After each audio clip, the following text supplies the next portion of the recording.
코스피가 오르는데 왜 내 계좌만 계엄령 맞은 표정일까요? 이건 단순히 삼성전자가 많이 올랐다는 얘기가 아닙니다. 왜 외국인은 54조 원을 팔았는데 시장은 무너지지 않았을까요? 왜 지수는 올라가는데 중소형주 계좌는 한겨울 한강 바람처럼 싸늘할까요? 현면에서 동기에서 결과로 내려가겠습니다. 먼저 작은 답부터 드리면 이 장세는 모두가 돈 버는 상승장이 아니라 믿을 종목만 살아남는 선별장입니다. 그럼 누가 그 믿음의 기준을 바꿨을까요? 겉으로 보면 그림은 간단합니다. 삼성전자, SK하이닉스, 그리고 인공지능 하드웨어 밸류체인이 시장을 끌고 갑니다. 김민수 대표의 표현대로라면 이번 사이클은 주도주만 압축해서 가는 장에 가깝습니다.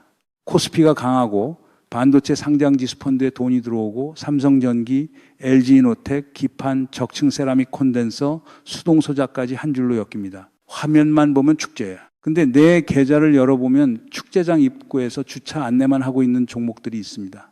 지수는 폭죽인데 내 종목은 종이컵입니다. 이 괴리가 왜 생겼을까요? 핵심은 지수와 체감의 분리입니다. 코스피는 올라갑니다. 그런데 등락주선, 그러니까 상승 종목과 하락 종목의 비율은 50 아래로 내려갑니다. 이 말은 시장 전체가 넓게 좋아진 게 아니라 몇 개의 굵은 종목이 지수를 어깨에 메고 올라간다는 뜻입니다. 삼성전자와 하이닉스가 앞에서 달리고 그 뒤에 인공지능 하드웨어 부품주가 붙고 나머지 중소형주는 체력장 끝나고 운동장에 남겨진 학생처럼 숨을 고르고 있습니다. 여기서 보수 주류 매체가 흔히 말하는 개미, 과열만 보면 반쪽만 보는 겁니다. 왜냐하면 지금은 과열 이전의 선택의 장세이기 때문입니다. 그 선택은 어디서 시작됐을까요? 수급을 보면 더 이상합니다. 5월까지 2달 흐름에서 외국인은 약 54조 원을 팔았다고 제시됩니다. 보통 이렇게 들으면 시장이 무너져야 할 것 같죠. 그런데 개인이 약 42조 원, 금융투자 중심 자금이 약 18조 원을 받아냈습니다. 받아냈다는 말도 약합니다.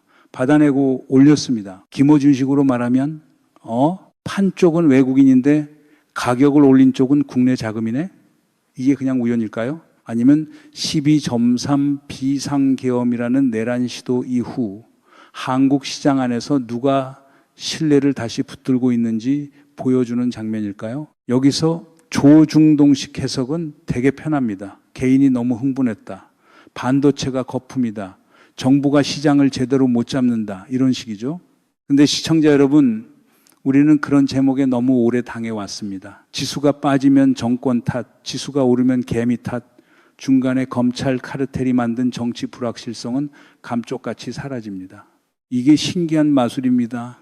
토끼는 안 나오는데 책임은 사라져요. 그렇다면 지금 시장을 봐야 할 질문은 삼성전자 더 가나요가 아니라 왜 시장은 삼성전자 같은 주도주만 믿게 됐나요? 아닐까요? 반도체 쪽을 보겠습니다. 김민수 대표의 핵심 논리는 이렇습니다. 삼성전자와 SK하이닉스의 주가 상승은 아직 주당 순이익 상향, 그러니까 실적이 좋아지는 부분만 반영됐고 멀티플 상향은 아직 본격적으로 반영되지 않았다는 겁니다. 쉽게 말해 이익이 좋아져서 오른 건 반영됐지만 시장이 메모리 반도체를 예전보다 더 높은 가치로 봐도 되겠다고 생각하는 단계는 아직 시작도 덜 됐다는 말입니다. 과거에는 메모리 반도체를 경기 민감주로 봤습니다. 좋을 때 벌고 나쁠 때 재고 쌓이고 가격 무너지고 다시 감산하고 또 기다리는 산업이었죠. 그런데 인공지능 수요와 장기 공급 계약 구조가 붙으면 이 이야기가 바뀝니다.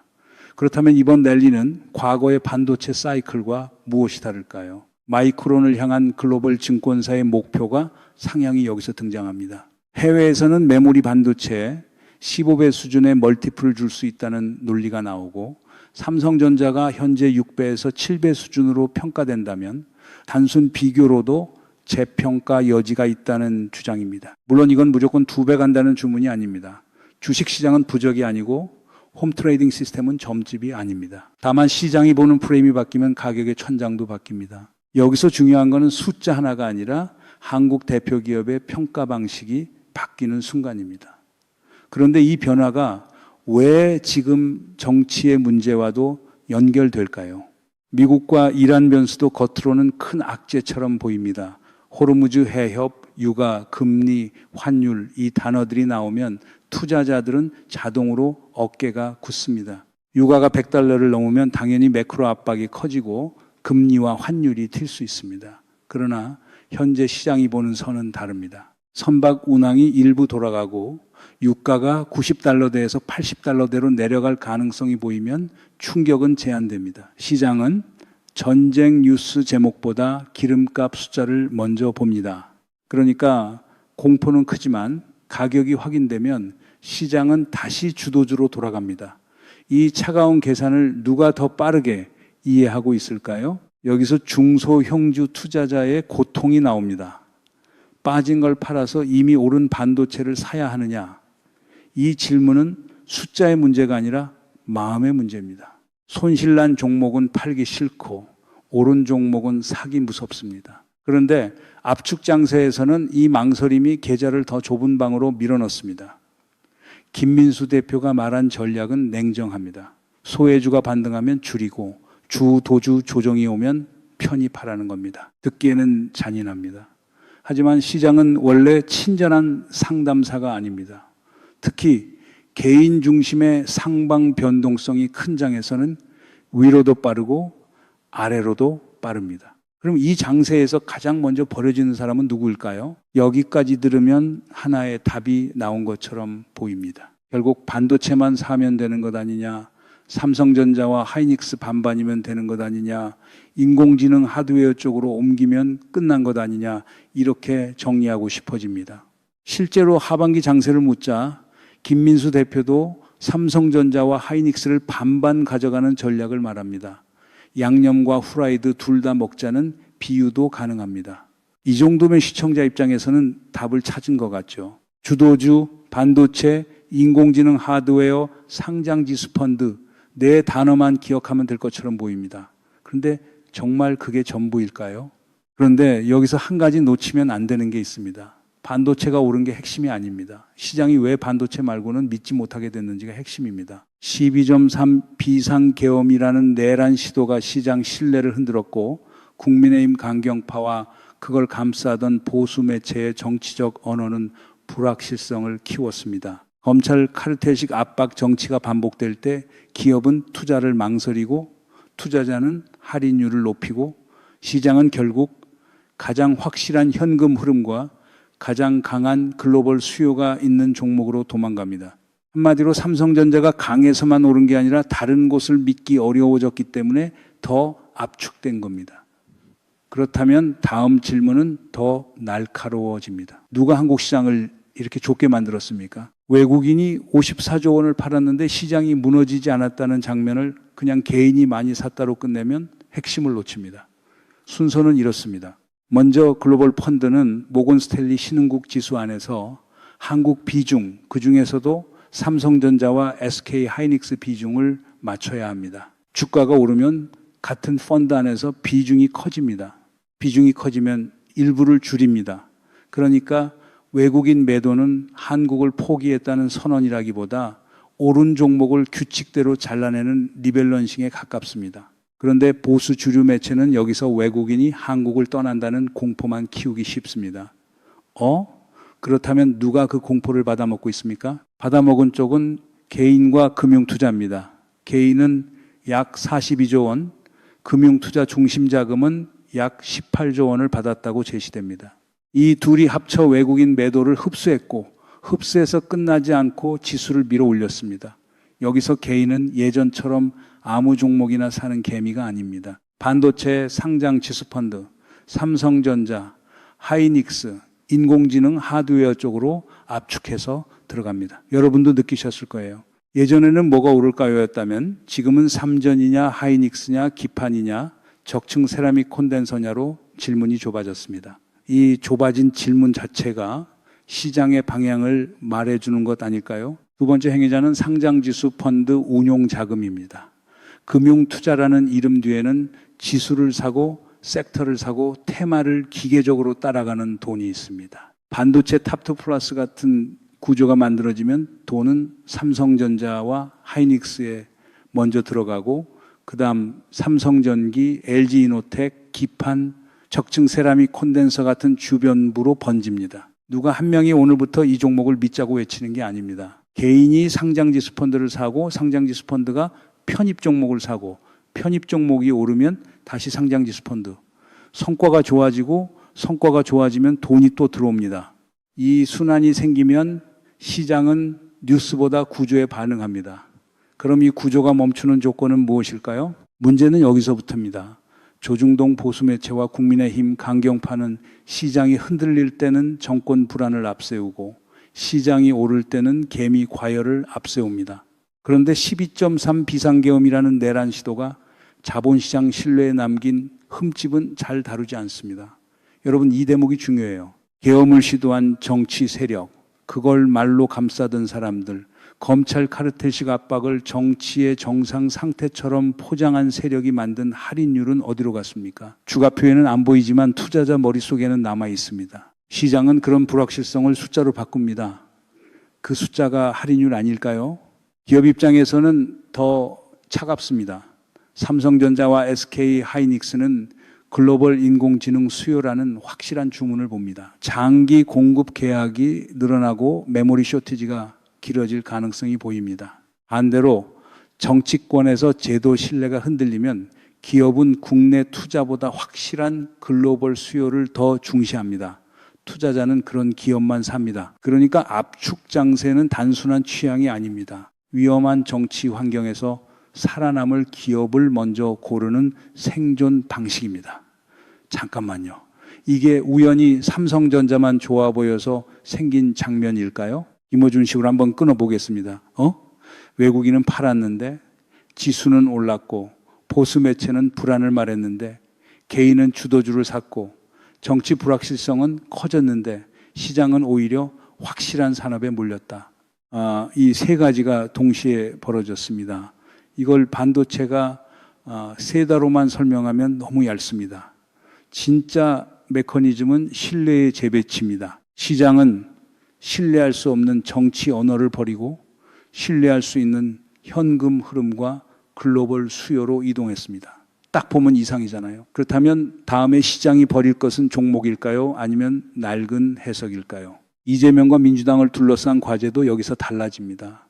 단순히 주가를 올려라, 경기 부양을 해라, 이런 차원이 아닙니다. 12점 3비상계엄 이후 훼손된 제도 신뢰를 어떻게 복원하느냐가 자본시장 과제의 중심으로 들어옵니다. 국민의힘 강경파가 만든 정치적 소음, 검찰 카르텔이 만든 사법 리스크, 보수 주류 매체가 확대 재생산한 불안 언어가 투자자의 할인율을 높여왔다면 민주당의 과제는 그 소음을 줄이고 예측 가능한 질서를 만드는 것입니다. 구조가 망가진 곳에서 성과만 재촉하면 환자에게 뛰라고 하는 꼴이 됩니다. 누가 먼저 바닥을 고쳐야 합니까? 여기서 반도체 멀티플 이야기가 다시 연결됩니다. 삼성전자가 현재 6배에서 7배 수준으로 평가되고 해외에서 마이크론의 15배 수준의 멀티플을 줄 수 있다는 논리가 나온다면 단순히 목표가가 올라가는 문제가 아닙니다. 메모리 반도체를 과거처럼 출렁이는 경기 민감주로만 볼 것이냐, 아니면 인공지능 인프라의 핵심 병목으로 다시 볼 것이냐의 문제입니다. 가격이 오르고 쇼티지가 길어지고 2027년 말이나 2028년까지 공급 부족이 이어질 수 있다는 인식이 퍼지면 멀티플은 바뀝니다. 그런데 멀티플이 바뀌려면 시장 전체의 신뢰도 같이 바뀌어야 하지 않겠습니까? 인공지능 에이전트 시대라는 기술 변화도 같은 선 위에 있습니다. 엔비디아가 베라루빈 시대를 말하고 그래픽 처리 장치 중심에서 중앙 처리 장치와 메모리, 기판, 적층 세라믹 콘덴서, 수동 소자까지 역할이 커진다면 돈은 자연히 아래로 흐릅니다. 서버 한 대에 들어가는 적층 세라믹 콘덴서가 기존 대비 3.5배에서 5배까지 늘 수 있다는 보고서가 나오면 투자자는 단순히 부품주가 올랐다고 보지 않습니다. 인공지능이 물리적 인프라를 얼마나 먹어치우는지 계산합니다. 지수는 한강 본류처럼 흐르는데 물길이 닿지 않는 지류는 마릅니다. 그럼 투자자는 어디에 배를 띄우겠습니까? 레버리지 상장지수 펀드를 둘러싼 욕망도 이 구조의 부산물입니다. 뒤늦게 들어온 투자자는 본주보다 더 빨리 따라잡고 싶어 합니다. 마음이 급하죠. 근데 레버리지는 장기 보유가 아니라 파생 상품의 얼굴을 한 단기 도구입니다. 조정이 한번 나오고 다시 제자리로 와도 음의 복리 때문에 본주와 같은 회복을 못할 수 있습니다. 원수에게 선물 옵션 권하던 시대가 있었는데 요즘은 레버리지 상장지수 펀드 링크 하나 보내면 관계가 정리됩니다. 웃기지만 슬픈 얘기예요. 이 조급함이 커질수록 누가 수수료를 벌고 누가 변동성을 떠안게 될까요? 이 장세는 상승장이 아니라 선별장입니다. 처음 질문으로 돌아가 보겠습니다. 코스피가 오르는데 왜 내 계좌만 계엄령 맞은 표정이었을까요? 이제 답은 달라졌습니다. 12월 3일 비상계엄이라는 내란 시도 이후 시장은 아무 종목이나 믿지 않습니다. 정치가 흔들릴수록 투자자는 더 확실한 산업, 더 강한 글로벌 수요, 더 큰 현금 흐름으로 도망갑니다. 그러니까 내 계좌가 멈춘 이유는 단지 종목 선택이 틀려서만이 아닙니다. 시장이 믿는 것과 내 계좌가 들고 있는 것이 달라졌기 때문입니다. 이 차이를 보수 주류 매체는 충분히 말해주지 않죠. 여러분은 이제 그 빈칸을 직접 봐야 하지 않을까요? 그러니까 되돌아보기의 의미도 바뀝니다. 처음에는 왜 나만 못 벌지라는 감정의 질문이었습니다. 그런데 여기까지 오면 왜 한국 시장이 이렇게 좁은 신뢰만 허용하게 됐지라는 구조의 질문이 됩니다. 계좌의 표정은 개인의 실수만 반영하지 않습니다. 외국인 리밸런싱, 개인 상장지수 펀드 자금, 반도체 멀티플, 인공지능 인프라 전환, 12.3 비상계엄 세력의 불확실성까지 한 화면에 겹쳐진 결과입니다. 한마디로 계좌는 작은 창이지만 그 안에는 정치와 산업과 신뢰가 같이 비칩니다. 그렇다면 이제 다음으로 봐야 할 것은 수익률입니까? 아니면 누가 계속 신뢰를 깎아먹는가입니까? 이제 결과는 계좌 안에서만 끝나지 않습니다. 압축 장세가 길어지면 먼저 피해를 보는 쪽은 중소형주를 들고 버티는 개인입니다. 지수는 한 달에 두 자릿수 가까이 움직이고 삼성전자와 SK하이닉스는 신고가 논쟁을 만들고 반도체 상장지수 펀드에는 새 돈이 들어오는데 비주도 섹터는 반등이 와도 이전 고점을 회복하지 못합니다. 2주, 3주만 이런 흐름이 이어져도 개인 투자자의 판단은 흔들립니다. 손실 종목을 붙잡고 있다가 뒤늦게 주도주를 따라가고 따라간 직후 조정이 나오면 다시 겁을 먹습니다. 시장이 좁아질수록 실수는 개인에게 남고 수수료와 회전율은 금융상품을 만든 쪽에 남습니다. 이 구조가 더 길어지면 누가 시장을 이겼는지가 아니라 누가 시장 안에서 끝까지 버틸 수 있느냐가 갈립니다. 두 번째 결과는 산업의 서열 변화입니다. 인공지능 하드웨어 중심으로 돈이 몰리면 반도체, 기판, 적층 세라믹 콘덴서, 수동소자, 서버 전력 관리 쪽은 투자와 인재와 관심을 빨아들입니다. 반대로 내수주, 중소형 제조, 정책 불확실성에 민감한 업종은 더 높은 할인율을 맞습니다. 이건 단순한 종목 선택이 아닙니다. 2016년 하반기까지 이 흐름이 유지되면 한국 시장은 좋은 기업이 오르는 시장을 넘어 정치 리스크를 견딜 수 있는 기업만 살아남는 시장으로 굳어질 수 있습니다. 그러니까 이재명과 민주당 앞에 놓인 과제도 더 무거워집니다. 주가를 끌어올리는 문제가 아니라 12.3 비상계엄 이후 훼손된 제도 신뢰를 복원해 시장의 폭을 다시 넓히는 문제입니다. 세 번째 결과는 정치권에 돌아갑니다. 국민의힘 강경파와 12.3 비상계엄을 감싸던 세력은 경제 불안을 정쟁의 무기로 쓰고 싶어 합니다. 검찰 카르텔식 압박은 정치의 예측 가능성을 낮추고 조중동 보수 매체는 그 불안을 특정 프레임으로 포장합니다. 그런데 여러분, 보수 주류 매체가 충분히 말하지 않는 지점이 있습니다. 시장은 정치 뉴스를 읽는 게 아니라 가격에 접어넣습니다. 투자자는 불확실성을 할인율로 바꾸고 기업은 투자 결정을 늦추고 개인은 확실해 보이는 주도주로 도망갑니다. 오징어 게임의 초록불, 빨간불처럼 지수는 앞으로 가도 어떤 종목은 그 자리에서 멈춥니다. 그 멈춤의 비용은 결국 노동자, 중소기업, 개인 투자자에게 내려갑니다. 이 흐름이 막히지 않으면 다음 단계는 더 거칠 수 있습니다. 유가가 다시 $100를 넘거나 미국 금리가 4.6% 위에서 더 버티거나 환율이 흔들리면 개인 중심의 상방 변동성은 하방 변동성으로 바뀔 수 있습니다. 그때 주도주도 흔들리지만 소외주는 더 먼저 매도를 맞을 가능성이 큽니다. 반대로 유가가 80달러대로 내려오고 메모리 멀티플 상향이 본격화되면 삼성전자와 하이닉스 중심의 피날레가 더 길어질 수 있습니다. 어느 쪽이든 공통점은 하나입니다. 시장은 넓어지기 전까지 계속 선별하고 선별당한 쪽은 회복의 시간을 더 오래 기다려야 합니다. 그렇다면 이제 한국 시장은 다시 외국인이 정해주는 질서로 돌아갈까요? 아니면 비상계엄을 뚫고 나온 시민과 개인 투자자의 선택이 새 질서를 만들까요? 이 흐름이 어디로 가는지 같이 추적하고 싶다면 구독해 주십시오. 오늘 분석이 도움이 됐다면 좋아요도 부탁드립니다. 다음 국면을 놓치지 않으려면 구독과 좋아요도 부탁드립니다.